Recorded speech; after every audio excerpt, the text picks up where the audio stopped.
Hi,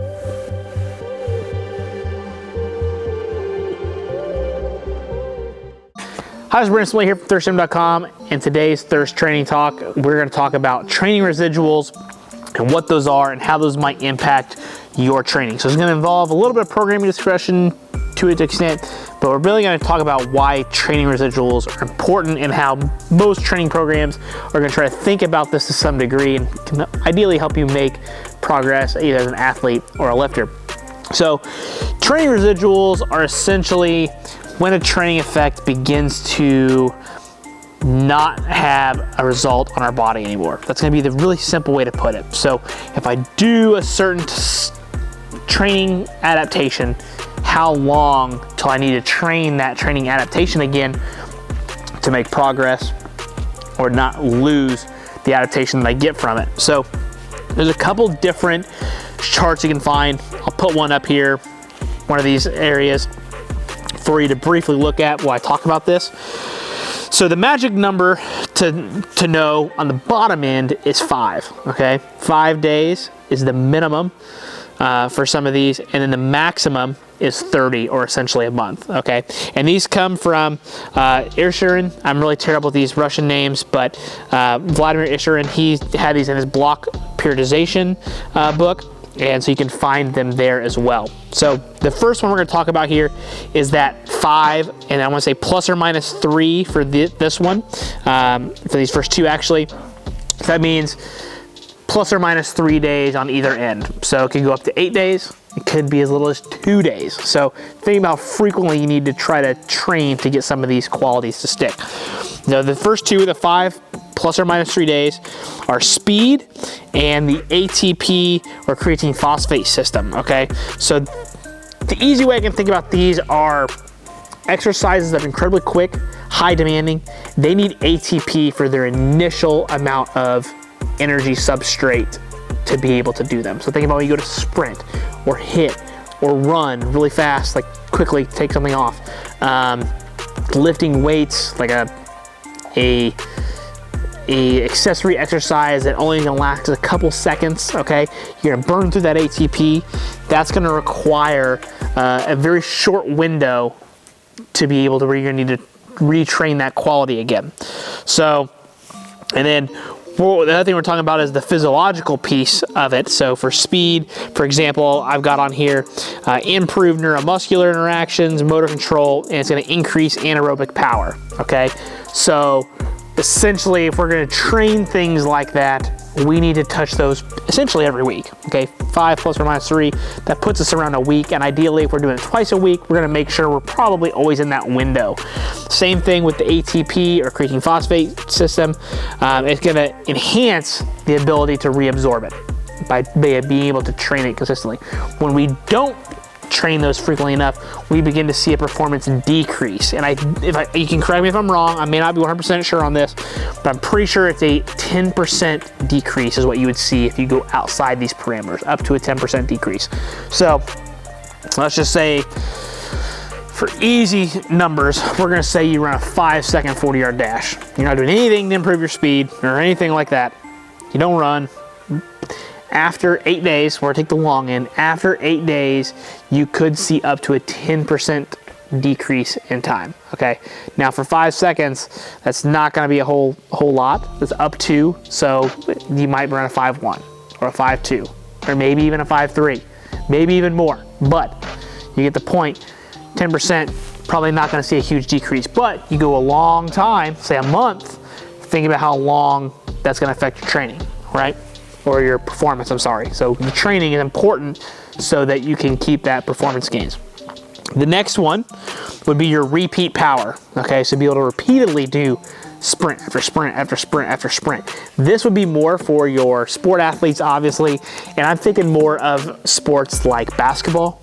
I'm thinking more of sports like soccer, things that are repetitive in nature that you're just gonna have some small bursts over a course of a period of time, which those sports have, right?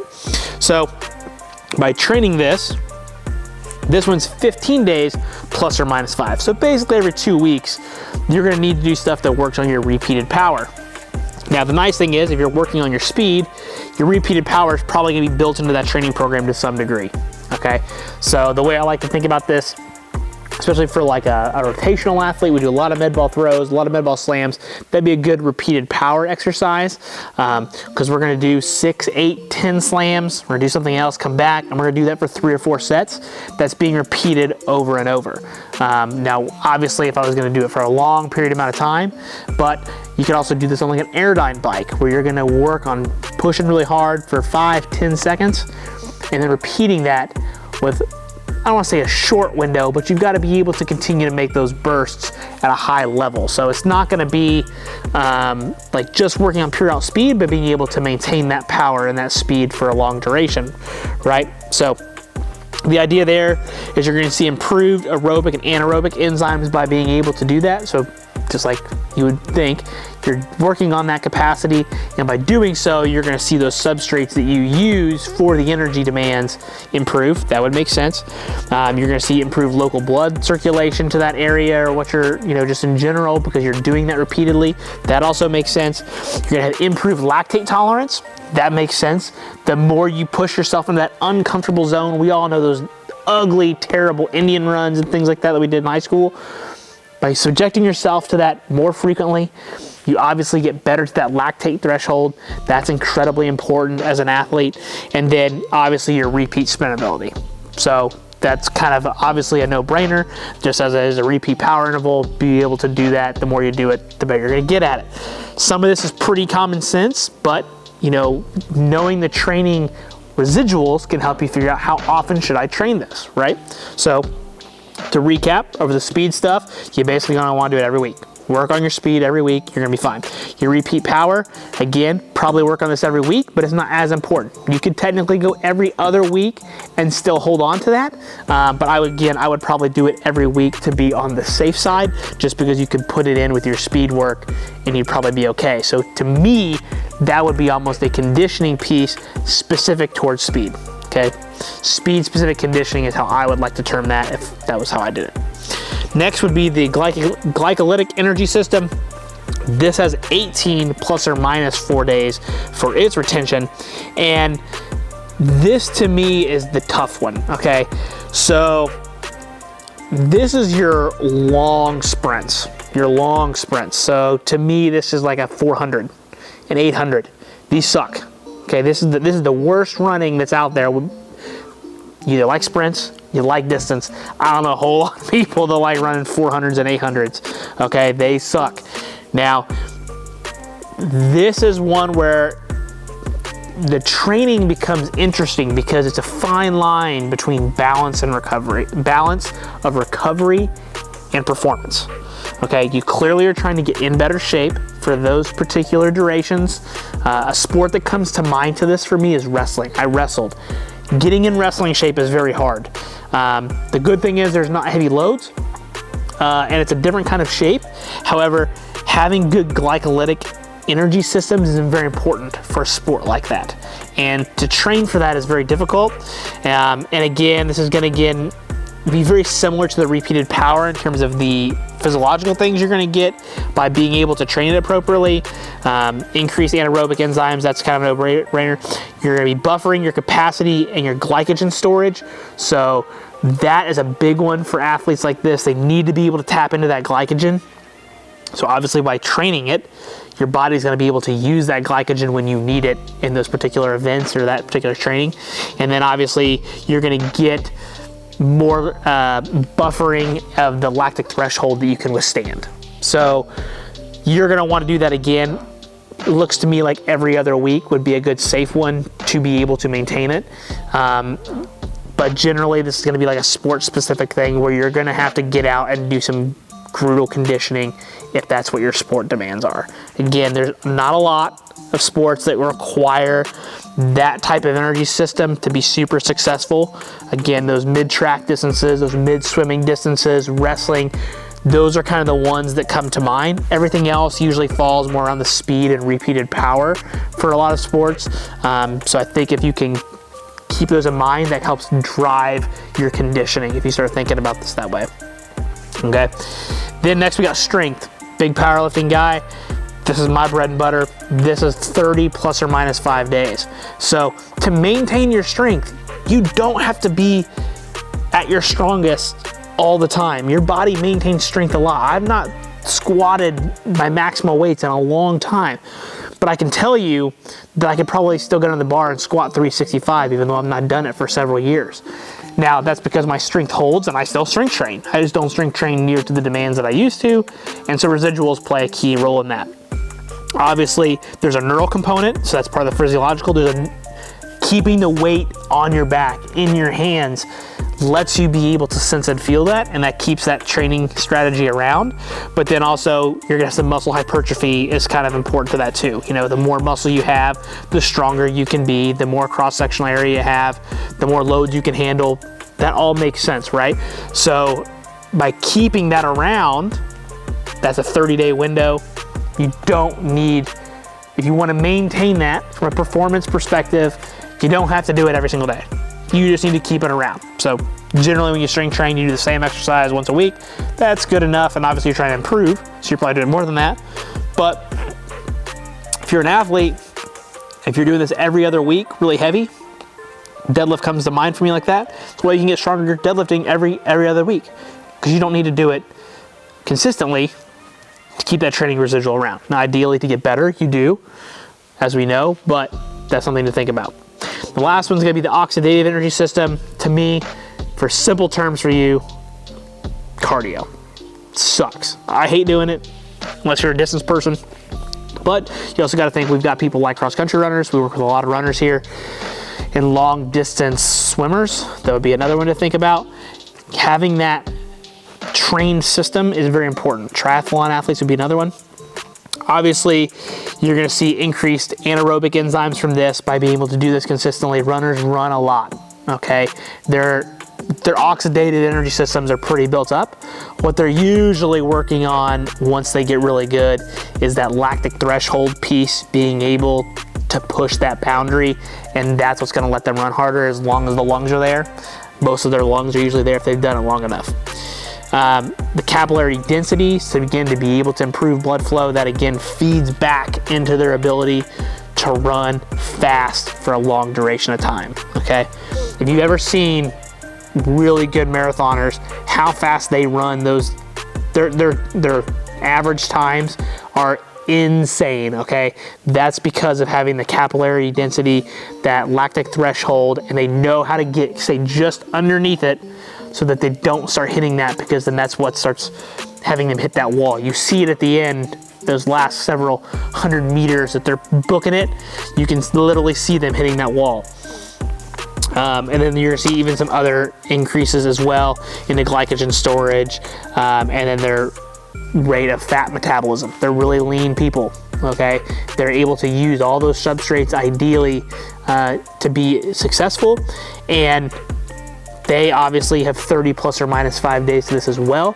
And so again, if you're in, I'm gonna take a layman's term here, if you're in good conditioning, good aerobic conditioning, you don't have to do as much of it to maintain it, okay? So you just need to be good enough for your sport demands, unless if you are a competitive distance runner, then obviously you have different things to think about, and that's why they still also do some different power intervals, and they'll do repeat 600s or repeat 800s, things like that. They really suck, but again, they're trying to improve that lactic threshold, but still get that cardiovascular and oxidative response towards their training.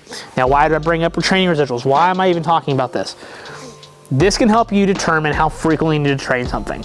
If you're like me, you're into lifting weights, you're probably gonna lift weights a couple days a week for a long period amount of time. So you're gonna fall into those residuals. But if you're also somebody like me that trains athletes for a living, I gotta think about what's important to these athletes. Most people wanna get faster and they wanna get more explosive. From what I just read, the speed and the repeat power needs to be trained on a weekly basis. We need to get better at those things all the time when we're in the gym. We've got to constantly keep touching that quality to get better at it, because as soon as there's a lapse, it starts to fall off. And to me, I try to push this to in-season athletes more so than anything. Come see me and train once a week, at least once a week, because I can keep working on your speed and your power development, even in season, and for you to get all that work you did in the off season. 6, 8, 10, 12 months of training for this one season of your senior year, or whatever it is.